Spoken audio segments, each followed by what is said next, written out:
Lagi kong sinasaisip na you can be the person you wanted to become. Samahan mo ng prayer, hard work, determination, and faith.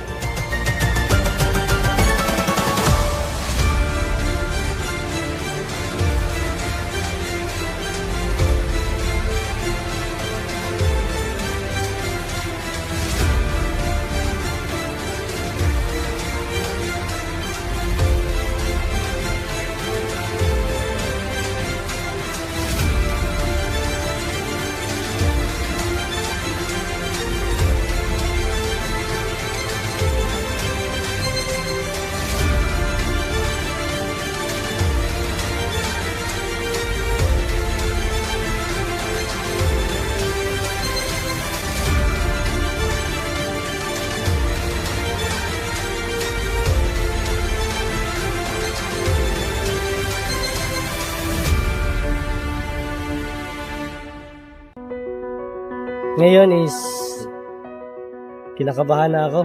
Hindi ko alam kung makakaya ko pero ewan ko, kakayanin. My name is Gerald A. Durango from Cagayan de Oro City.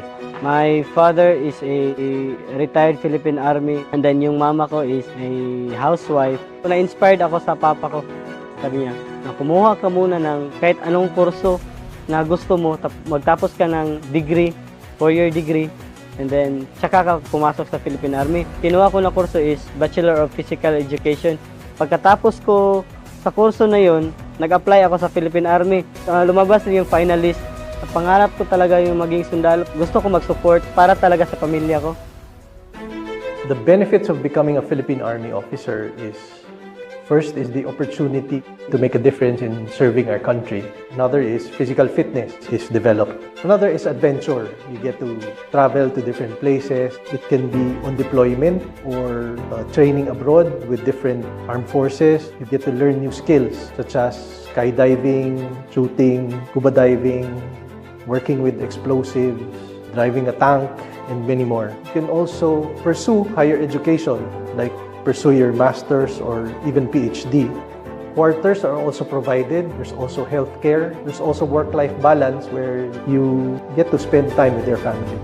Hello, I'm Chelo P. Talosig. I graduated with a degree of Bachelor of Science in Civil Engineering, major in Water Resource Engineering from FL Vargas College. Bata pa lang ako, gusto kong maging sundalo. Yung tatay ko kasi ay dating enlisted personnel. Nung senior high school ako, nasunugan kami ng bahay. Doon ko naranasan yung sobrang hirap na pamumuhay. So nung college, nag-enroll ako ng civil engineering. Nag-enroll din ako sa ROTC kasi very curious talaga ako kung ano ba talaga yung training na pinagdadaanan ng sundalo. Pagka-graduate ko, mag-a-apply agad ako ng Philippine Army. Tinatawag ko na yung sarili ko na lieutenant engineer dahil gusto kong makuha yung rank na tiniente at gusto ko rin maging isang ganap na licensed engineer. Kaya ako porsigidong maging officer. Gusto kong iangat yung pamilya ko sa hirap. May mga kapatid pa akong nag-aaral. Gusto ko sana na mapagtapos sila.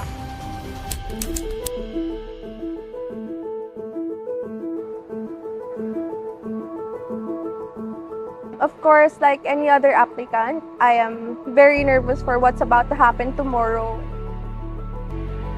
I expect in the training that I will experience hardship and I know that I can survive it. Goal kong makagraduate ng OCC, goal kong maging army, goal kong makatulong sa sambayanan, kaya goal kong matapos itong training na to.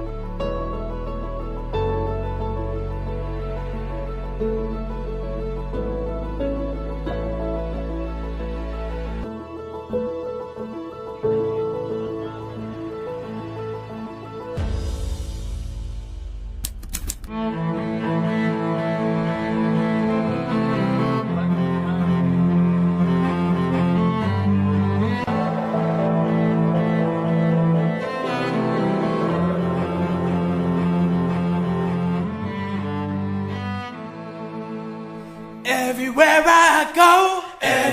I go, there's a dang private there, there's a drill sergeant there.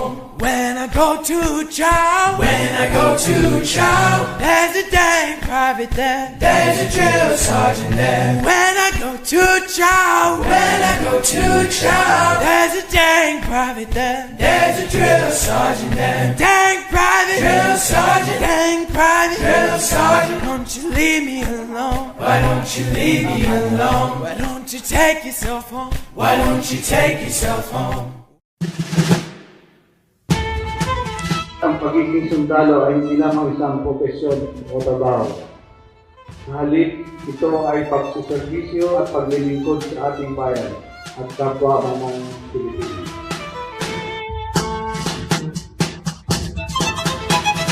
I hereby present 397 officer candidates of the Officer Candidate Course Class 60-2024. The authority vested in me as the Senior Tactical Officer of the Officer Candidate School, Training and Doctrine Command, Philippine Army, I give you the full authority to receive the OCC Class 60-2024. Take charge! Sa likod!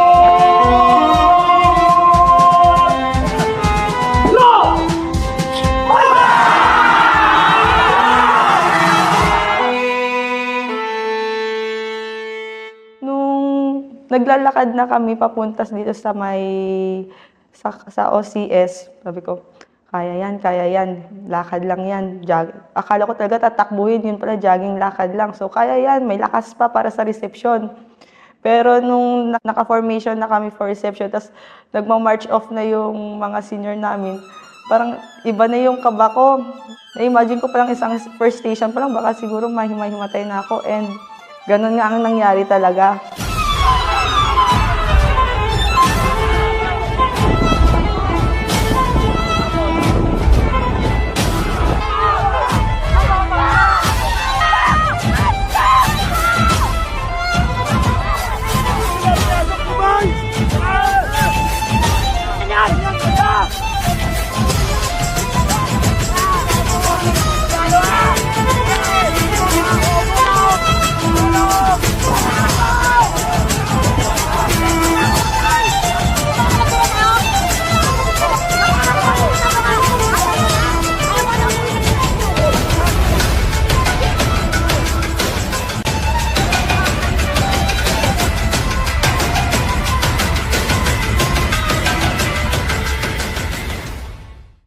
Going back, parang at that time, sobrang hindi ko pa ine-expect talaga kung ano yung mangyayari.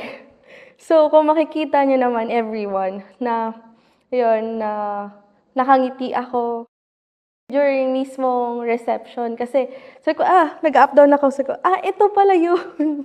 Masakit pala. Tapos, during that time, kasi dapat may mga kasama ako.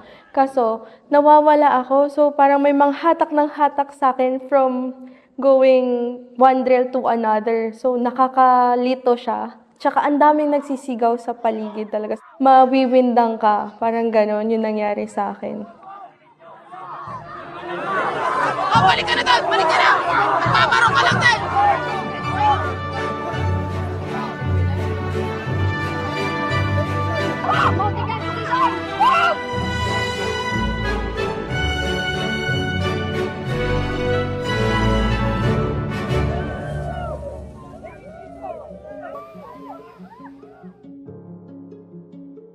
Tapos nung may bombero na, akala ko talaga, tapos na. So sabi ko, tapos na, makakapagpahinga na. Baka pupunta na kami sa barracks, bibigyan na kami time mag-ayos ng gamit namin.